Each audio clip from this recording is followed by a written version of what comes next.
The force greatest eternal God के पिछले episode में हमने देखा टियानमिंग शॉपकीपर को बुलाता है एंड उस नेकलेस को पैक करने के लिए कहता है। ये देखकर क्विंग यू टियानमिंग की तारीफ करती है एंड कहती है, बिग ब्रदर मुझे आप पर नाज है, आप प्रिंसेस फीलिंग की हर जरूरतों का ख्याल रखते हैं एंड उन्हें आप अच्छी तरीके से ट्रीट भी करते हैं। प्रिंसेस फीलिंग ये सुनकर शर्माने लगती हैं एंड कहती हैं, टियानमिंग ये थोड़ा ज्यादा हो गया, हालांकि मुझे ये पसंद है, लेकिन मैंने तुमसे ये नहीं कहा था कि तुम्हें मुझे ये खरीद के देने की जरूरत है।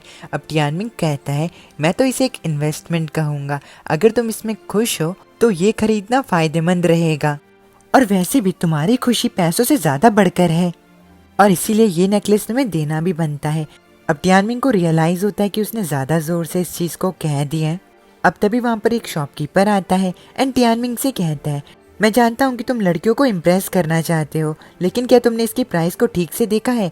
ये नेकलेस एक ऐसी चीज है जिसे कि तुम नहीं खरीद सकते हो। अब टियानमिंग जो होता है वो अपने सारे प्रोफाउंड माना को बाहर निकालता है एंड कहता है, ओ अगर ऐसी बात है तो क्या मैं इनके बदले में वो नेकलेस आपसे ले सकता हूँ?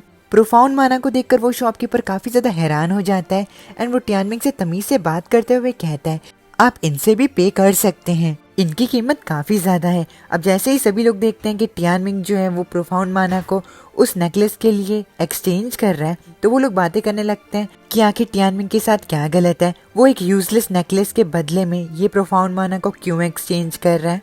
अब कुछ और लोग बातें करने लगते हैं कि टियानमिंग जो है वो सच में एक अच्छा जूनियर सेक्ट मास्टर है। अब टियानमिंग जो होता है वो उस नेकलेस को प्रिंसेस फीलिंग को पहनाते हुए कहता है, अब से हम इस नेकलेस को जियांग फीलिंग लव के नाम से पुकारेंगे।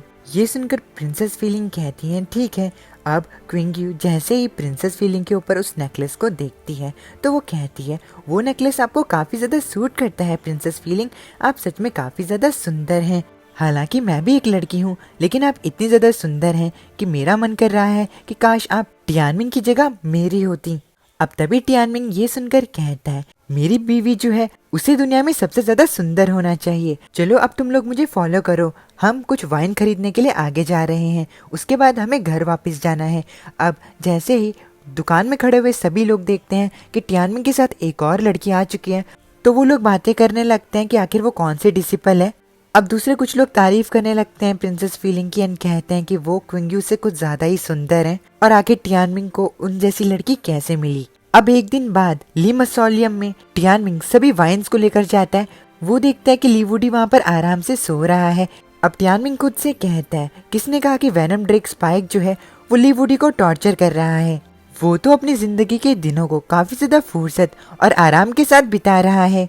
अब टियानमिंग लीवुडी के पास जाता है एंड उन्हें जगाते हुए कहता है, ओए तुमने प्रॉब्लम को बढ़ा दिया है, तुम्हारी बेटी एक सुअर से शादी करने वाली है और तुम्हें देखो, तुम अपने दिल को खुश रखने के लिए मजे से दावत कर रहे हो और शराब पी रहे हो, आखिर तुम ऐसा कैसे कर सकते हो? अब तभी सोता हुआ लीवुडी जागता है एंड टियानमिंग से कहता है, क्या दावत चल रही है? आखिर दावत कहाँ पर चल रही है? तुम तो सच में काफी ज्यादा हेल्पफुल बेटे हो टियानमिंग, तुम्हें पता था कि मैं काफी दिनों से भूखा था, चलो अब जल्दी करो और दावत को शुरू करते हैं। लीवुडी को ये सब बोलता देख टियानमिंग खुद से कहता है, ये तो सच में काफी ज्यादा चौड़ा दिमाग का है। जब बात शादी पर आती है तो मैं क्विंग यू की शादी को लेकर लीवुडी पर डिपेंडेंट नहीं रह सकता हूँ, मुझे खुद ही कुछ करना होगा। अब टियानमिंग लीवुडी से कहता है, मैं शराब लेकर आ चुका हूँ। अब टियानमिंग अपने रिंग से हाई क्वालिटी वाइन्स को बाहर निकालता है, जिन्हें देखकर लीवुडी काफी ज्यादा खुश हो जाता है एंड कहता है, तुम तो काफी ज्यादा हाई क्वालिटी की वाइन्स लेकर आए हो, शाबाश टियानमिंग। अब लीवुडी हंसने लगता है एंड आगे कहता है, अब क्योंकि तुम इतने ज्यादा हेल्पफुल बेटे हो टियानमिंग, इसीलिए अगर तुम्हें कुछ चाहिए तो तुम मुझे बता सकते हो, जो कुछ भी तुम्हें चाहिए होगा मैं तुम्हें वो जरूर ला के दूंगा। अगर तुम मुझसे सन मांगोगे तो मैं तुम्हें सन यानी कि सूरज भी ला कर दे दूंगा। ये सुनकर टियानमिंग कहता है, बस अब चुप हो जाइए, ये वाइन जो है वो हमारे एंसेस्टर्स के लिए है, इसीलिए अगर बाद में बहुत ज्यादा कम वाइन बच चुकी हो तो उसके बाद भी आप एंसेस्टर्स के शुक्रमंद रहेंगे। अब लीवुडी टियानमिंग से कहता है, कोई बात नहीं, मैं तुम्हारा फादर हूँ और मैं भी तुम्हारे एंसेस्टर की तरह ही हूँ, इसलिए मैं इस वाइन को तुम्हारे एंसेस्टर्स के साथ शेयर करूंगा। ये सुनकर टियानमिंग कहता है, तुम तो काफी ज्यादा बेशर्म हो। अब टियानमिंग जो होता है वो वाइन को फाउंडिंग एंसेस्टर ली शनशियन पे चढ़ाता है एंड कल्टीवेट करना शुरू करता है। लीवुडी टियानमिंग से कहता है, तुम ऑलरेडी यूनिटी रियलम तक पहुंच चुके हो, तुम्हारी स्पीड जो है वो काफी ज्यादा तेज है, कुछ दिनों में तुम एक नई रियलम में पहुंच चुके हो, जैसा कि मैंने अपने बेटे से एक्सपेक्ट किया था। ऐसा लगता है कि मैंने तुम्हें चीजें अच्छी तरीके से सिखाई हैं। मैं एक स्किलफुल सेक्ट मास्टर हूँ। लिवुडी की बातों की तरफ टियानमिंग बिल्कुल भी ध्यान नहीं देता एंड वो अपनी कल्टीवेशन में लगा रहता है। अब टियानमिंग खुद से कहता है, यहाँ पर कल्टीवेट करना एक स्मार्ट चॉइस थी। यहाँ पर कल्टीवेट करने से मुझे काफी ज्यादा फायदे मिल रहे हैं। मेरे फाउंडिंग एंसेस्टर की मदद से मैं जल्द ही अपने लाइफ स्पेन को क्योर कर लूंगा और जब वो दिन आएगा तो काफी ज्यादा चीजें बदल जाएंगी। मैं इंतजार नहीं कर सकता हूँ उस दिन जिस दिन मेरा लाइफ स्पेन क्योर हो जाएगा। उस दिन मेरे जो 10 बिन रिंग्स की पावर होंगी और इफेक्ट्स होंगे वो सच में हेवन डिफाइंग होंगी। अब टियानमिंग लिवुडी से कहता है, ओ हाँ, मेरे पास तुम्हारे लिए खुशखबरी है। जो इम्पीरियल लाइनफुल गेट्स हैं वहाँ पर क्विंग्यू ने अपने पेंटामून स्काई बेन को अवेकन कर लिया है। उसकी जो बेन रिंग्स थी अब वो 5 मून्स में बदल चुकी हैं। अब इस चीज का लिवुडी कोई जवाब नहीं देता, इसलिए टियानमिंग पीछे मुड़ता है एंड उसे पता चलता है कि लिवुडी जो है वो सो रहा है। लिवुडी को देखकर टियानमिंग कहता है, वो हिल नहीं रहा है। क्या वो इस एक्साइटमेंट से बेहोश हो गया या फिर वो दोबारा से सो चुका है? अब लिवुडी जो होता है वो सोते सोते थोड़ा रो रहा होता है, लेकिन टियानमिंग जो होता है वो इस चीज को नहीं देख पाता। अब टियानमिंग जो होता है वो अपनी कल्टीवेशन को कंटिन्यू रखता है। अब रात हो जाती है एंड लिवुडी जो होता है वो टियानमिंग से कहता है, मेरे बेटे टियानमिंग, मैं तुमसे एक चीज पूछता हूँ, आखिर तुम किस तरीके का वेपन इस्तेमाल करते हो? जल्दी करो और उसे अपने फादर को दिखाओ। अब टियानमिंग जो होता है वो अपने स्वॉर्ड एंड चेन को बाहर निकालता है एंड कहता है, मैं स्वॉर्ड एंड चेन को इस्तेमाल करता हूँ। जो चेन है उसे मैं कोहड़े की तरह इस्तेमाल करता हूँ। क्या इसमें कुछ गलत है? अब लिवुडी टियानमिंग से कहता है, मैंने तुम्हारी स्वॉर्ड आर्ट्स को पहले भी देखा था। तुम्हारी स्वॉर्ड आर्ट मीडियम लेवल की है, लेकिन जहाँ तक बात तुम्हारे चेन आर्ट की आती है तो हमारे जो 18th एंसेस्टर ली वुशेन थे वो कोहड़े की आर्ट के मास्टर थे। क्या मैं तुम्हें उनसे मिलवाऊं? अब टियानमिंग एंड लिवुडी जो होते हैं वो उनके 18th एंसेस्टर के ग्रेव के पास जाने लगते हैं। लिवुडी टियानमिंग से कहता है, टियानमिंग मेरे साथ चलो, मैं तुम्हें उन बदमाशों की पूजा करने के लिए लेकर चलता हूँ। ओ, मेरा मतलब है एंसेस्टर्स की पूजा करने के लिए लेके चलता हूँ। अब ये सुनकर टियानमिंग कहता है, आखिर तुम्हारा क्या मतलब है? क्या हम दूसरी पहाड़ी पर जाने वाले हैं?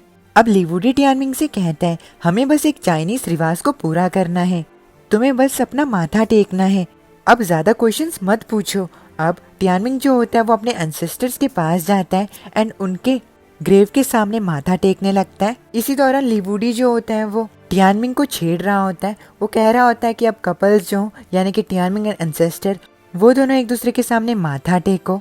अब लिवुडी एंड टियानमिंग उनके 3rd एंसेस्टर ली शेंडाओ की ग्रेव के पास जाते हैं। अब लिवुडी टियानमिंग को बताता है कि ये हमारे 3rd एंसेस्टर ली शेंडाओ की ग्रेव है। अब लिवुडी जो होता है वो खाने का नाम लेने लगता है। उसके बाद वो कहता है, अरे अरे मेरी गलती है, ये हमारे 3rd एंसेस्टर है, ना कि एक डिश। मुझे माफ करना, मैं भूखा हूँ इसीलिए मैंने ये सब कहा। लिवुडी की हरकतें देखकर टियानमिंग खुद से कहता है, ये सच में काफी ज्यादा अजीब है। अब वो लोग अपने 18th एंसेस्टर ली वुशेन के पास पहुंचते हैं। अब लिवुडी टियानमिंग से कहता है, फाइनली हम यहाँ पर पहुंच चुके हैं।